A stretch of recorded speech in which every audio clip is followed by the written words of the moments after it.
Proclamación del Santo Evangelio según San Mateo. Gloria a ti, Señor. En aquel tiempo comenzó Jesús a anunciar a sus discípulos que tenía que ir a Jerusalén para padecer allí mucho de parte de los ancianos, de los sumos sacerdotes y de los escribas, que tenía que ser condenado a muerte y resucitar al tercer día. Pedro se lo llevó aparte y trató de disuadirlo diciéndole: No lo permita Dios, Señor, eso no te puede suceder a ti. Pero Jesús se volvió a Pedro y le dijo: Apártate de mí, Satanás, y no intentes hacerme tropezar en mi camino, porque tu modo de pensar no es el de Dios, sino el de los hombres. Luego Jesús dijo a sus discípulos: El que quiera venir conmigo, que renuncie a sí mismo, que tome su cruz y me siga. Pues el que quiera salvar su vida, la perderá, pero el que pierda su vida por mí, la encontrará. ¿De qué le sirve a uno ganar el mundo entero si pierde su vida? ¿Y qué podrá dar uno a cambio para recobrarla? Porque el Hijo del Hombre ha de venir rodeado de la gloria de su Padre, en compañía de sus ángeles, y entonces le dará a cada uno lo que merecen sus obras. Palabra del Señor. Gloria a ti, Señor Jesús. El creyente tiene siempre un compromiso con la verdad, pues como nos dice Jesús, la verdad nos hará libres. Cristo mismo es la verdad para todo hombre, el camino que conduce a la vida. Ser fieles a la verdad implica asumir las consecuencias de no seguir siempre el criterio de las mayorías. Hay siempre la tentación de acomodarse al modo de pensar de la mayoría o modo de pensar del mundo, y el querer incluso que Dios piense como nosotros, cuando somos nosotros los que tenemos que acomodarnos al modo de pensar de Dios. Esto es lo que nos deja en claro la liturgia de la palabra de este domingo 22 del tiempo ordinario. En el Evangelio, Jesús le increpa a Pedro: Tú piensas como los hombres y no como Dios. Muchas veces queremos que las cosas sucedan como nosotros las planificamos o las pensamos. El hombre con frecuencia realiza sus propios proyectos, sus propios planes, al margen de los planes de Dios. Es más, queremos que Dios se acomode a nuestros planes, y cuando eso no sucede, algo en nuestro interior se revela. Todo eso pasa porque estamos habituados a pensar solo al modo humano. A veces podemos sentir como que Dios nos saca de nuestros esquemas, porque no sigue nuestra lógica, nuestras previsiones. La primera lectura nos dice que la vida es como un diario. El profeta Jeremías nos revela su lucha interior, hace sus propias confesiones, se siente como defraudado y hasta engañado por Dios que lo ha seducido, resultando envuelto en demasiados conflictos. El profeta siente que ya no puede resistir más, protesta por su situación, ha llegado a sentirse desilusionado, amargado y desesperado, objeto de burla y de compasión. En otras palabras, el profeta vive una profunda crisis de fe, no porque sienta que le haya fallado a Dios, sino todo lo contrario. Piensa que ha sido su exceso de fidelidad a la palabra de Dios lo que le ha llevado a esa situación problemática. Jeremías no había previsto las consecuencias de la misión que había aceptado. Él no duda de la autenticidad de su misión y tampoco se tiene por infiel.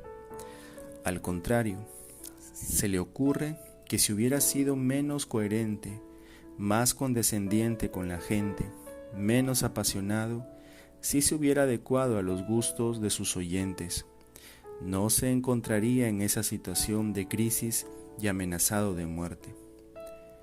Jeremías está en crisis por vivir hasta las últimas consecuencias las exigencias de su vocación.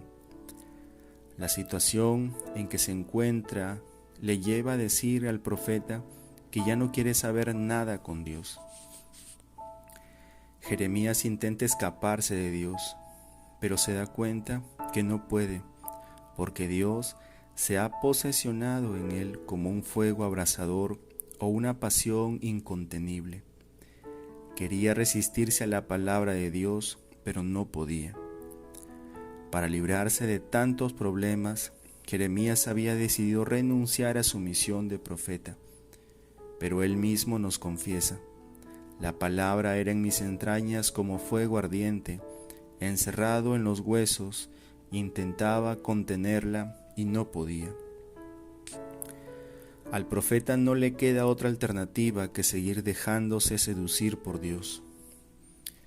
A diferencia de Jeremías, muchas personas pueden experimentar una crisis de fe, no precisamente por su exceso de fidelidad a la palabra de Dios, sino por su inconsecuencia con ella, es decir, por tratar de acomodarse al modo de pensar y a los gustos de la mayoría, porque no quieren asumir las consecuencias de la vocación cristiana, por no querer correr riesgos o meterse en problemas con los demás.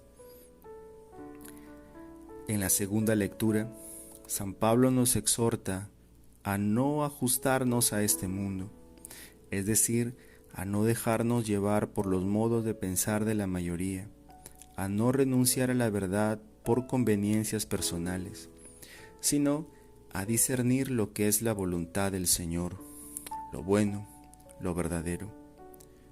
Hoy más que nunca estamos necesitados de una fidelidad a la verdad.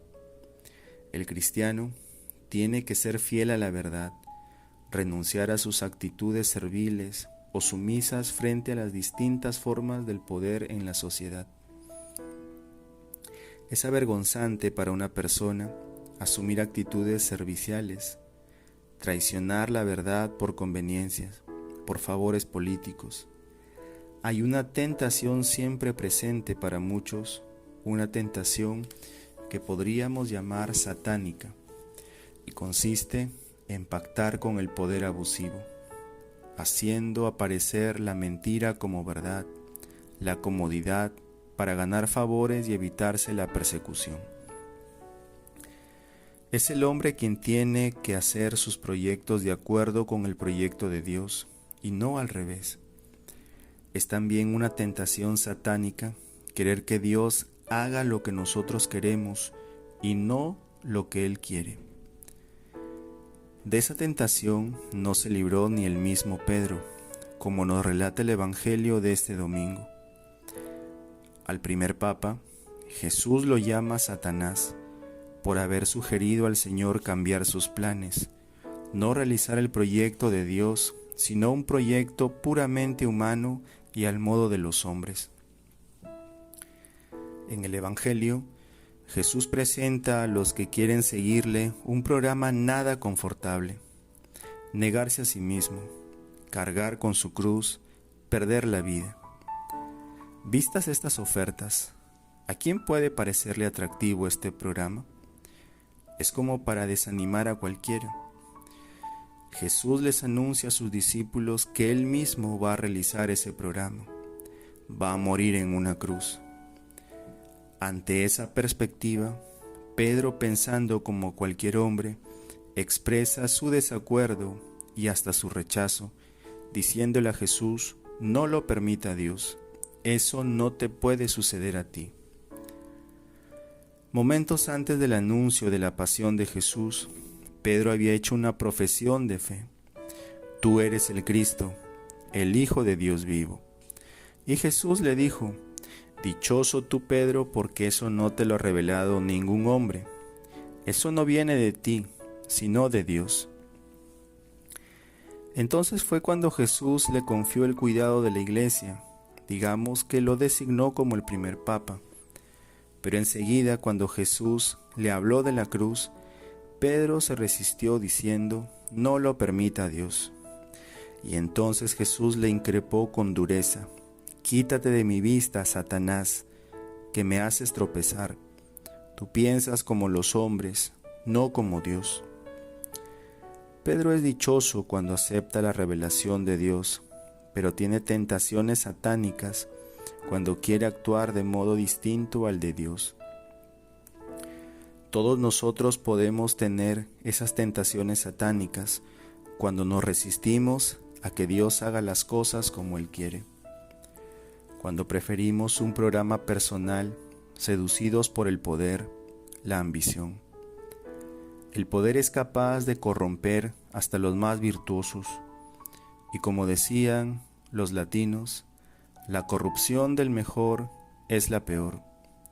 Parafraseando este adagio, podríamos decir hoy, la corrupción de aquellos que representan la autoridad y ejercen la justicia es la peor de las corrupciones en una sociedad.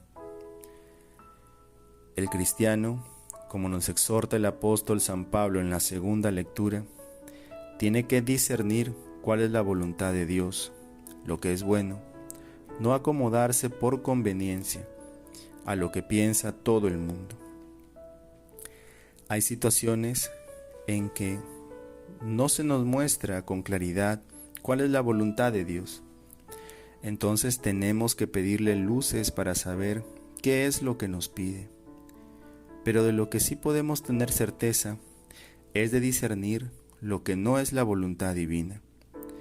No puede, por ejemplo, ser voluntad de Dios lo que está basado en la mentira, en el abuso de poder. La voluntad de Dios nunca es confortable para quien no tiene fe. La verdad es siempre comprometedora. El precio de la verdad puede ser tan alto que comprometa la propia vida, llevándonos a poner en riesgo y hasta perderla. Pero es mejor perderla por fidelidad a Dios y a su palabra, pues es entonces cuando se recobra la vida verdadera. Recordemos lo que nos ha dicho Jesús en el Evangelio. ¿De qué le sirve al hombre ganar el mundo entero si pierde su vida? Es decir, si pierde doblemente la vida, esta vida temporal y la eterna. Es Jesús quien nos da esa plenitud de la vida. Para eso ha dado su vida por nosotros, se ha hecho pan de vida y vuelve a hacerse presente en cada Eucaristía.